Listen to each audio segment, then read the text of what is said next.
pwede natin tawagin din na sakit sa taglamig ay yung sakit sa puso. Ang puso kasi natin, syempre, merong mga arteries yan. Kung masyado malamig ang panahon, medyo kumikipot yung mga arteries natin nagko-constrict siya, lalo na kung maliligo tayo ng malamig na tubig, nagbuhos tayo sa dibdib. Hindi pinagbabawal ko nga yan sa mga may sakit sa puso kasi pag nagbuhos ka ng malamig na tubig sa dibdib, pwedeng mag-constrict o kumipot yung ugat sa dibdib, sasakit ang dibdib at pwede tumuloy sa atake sa puso. Okay?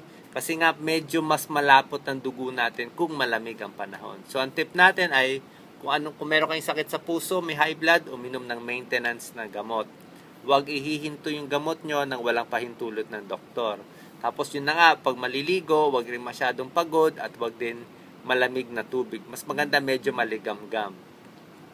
At sa gabi din, huwag din gaano tatapat sa electric fan or air conditioner kasi yung sobrang lamig, hindi yan maganda sa dibdib, sa puso, sa arthritis. Yung sobrang lamig, kahit sa lalamunan natin Minsan, di ba, pag minsan natutulog tayo, nakabuka ang bibig, pumupunta yan dito sa lalamunan natin at magkakaroon tayo ng sore throat sa umaga.